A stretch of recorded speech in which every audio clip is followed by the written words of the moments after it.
রক্তের বিনিময়ে যে উপদেষ্টারা বসেছেন, হারাম খাবেন না, ভুলে যাবেন না শহীদের রক্তের বিনিময়ে আপনারা উপদেষ্টা হয়েছেন ফাও ফাও। যে জনতা রক্ত দিয়েছে, যে জনতা আপনাদেরকে বসিয়েছে, সেই জনতা আপনাদেরকে আবার ঘাড় ধরে টেনে নামাতে পারবে। বাধ্য করবেন না, ফাইজলামি করবেন না শহীদের রক্তের সাথে। আপনাদেরকে কিন্তু জিব্বা টেনে ছিঁড়ে ফেলার সময় এসছে। আপনারা হাসিনার দালালি করেছেন 16 বছর, আপনার দেশের খেয়ে দেশের পরে দেশেরকে সার্ভিস দেন নাই, দিয়েছেন দিল্লিকে, দিয়েছেন শেখ পরিবারকে, দিয়েছেন টুঙ্গি ভাড়াকে। রক্তের বিনিময়ে রক্ত হবে, রক্তের বিনিময়ে রক্ত আসতে হবে, তাহলেই আমরা সার্বভৌম থাকতে পারবো। 54 বছর শোষণ করেছে ভারত আমাদেরকে।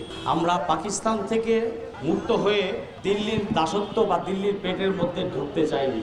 আমি নিশ্চিত আমাদের মুক্তিযোদ্ধা ভাইরাও তা চাননি, কিন্তু এটা কালক্রমে হয়েছে। ভারতীয় সেবাদাস যারা, তারা এই কাজটি করেছে।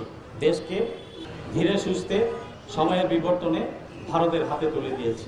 শুধু বাকি ছিল ফ্ল্যাগ আর ম্যাপটা পরিবর্তন, পতাকার ম্যাপটা পরিবর্তন করা। হয়তো হাসিনা শেখ আর 2-4 বছর থাকলে সেটা সম্পন্ন করে দিয়ে দিত। বাট আল্লাহর দয়া, এই মুসলিম জনপদকে উনি এই হিন্দুত্বের পেটের মধ্যে ঢুকিয়ে শাস্তি দিতে চাননি। তার সেবাদাস যারা এখানে আছেন, তারা সবসময় চেষ্টা করে যাচ্ছেন। এবং আপনারা দেখেছেন প্রথম 6 মাস কিন্তু অতটা করেনি, টুকটাক আন্দোলন করেছে, গন্ডগোল করেছে। কিন্তু এখন এই 1 বছর পার হয়ে গেছে, প্রতিটা দপ্তরে যান, ওর লেসপেন্সাররা বসে আছে, আপনাকে ভদ্রতার খাতিরে চা পান খাওয়াবে বা আর কফি খাওয়াবে হাসুকে। তো ওর কাজটাই করছে, হাসিনা শেখের পারপাস সার্ভ করছে।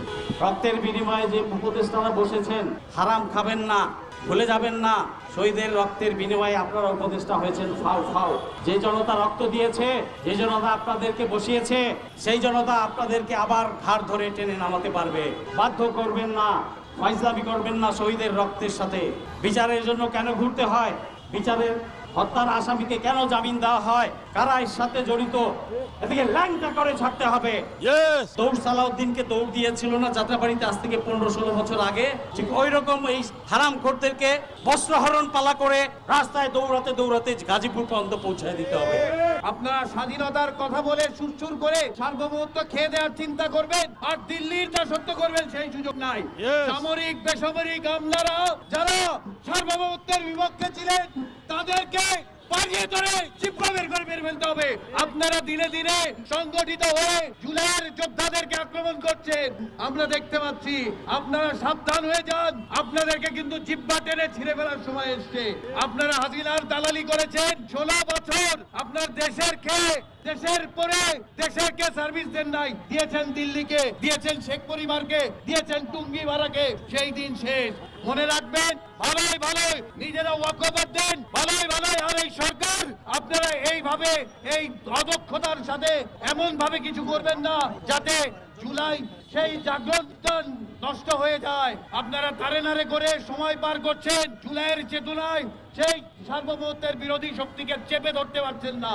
আমরা চাই সার্বভৌমত্বের বিরোধী শক্তিকে চেপে ধরুক, শক্তিভাবে চেপে ধরেন, যেন বাংলাদেশে আর কোনোদিন সার্বভৌমত্ব বিরোধী শক্তি, দিল্লির দাসেরা আর কোনোদিন মাথা তুলে না দাঁড়ায়।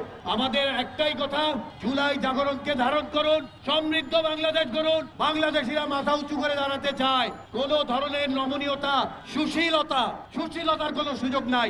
রক্তের বিনিময়ে রক্ত হবে, রক্তের বিনিময়ে রক্ত আসতে হবে, তাহলেই আমরা সার্বভৌম থাকতে পারবো। একটি চক্র এদের যারা খুনি তাদেরকে জামিন দিয়ে দিচ্ছে। আমি দাবি করব অবিলম্বে যাদেরকে জামিন দেওয়া হচ্ছে তাদেরকে পুনরায় গ্রেপ্তার করে বিচারের সম্মুখীন করা হোক।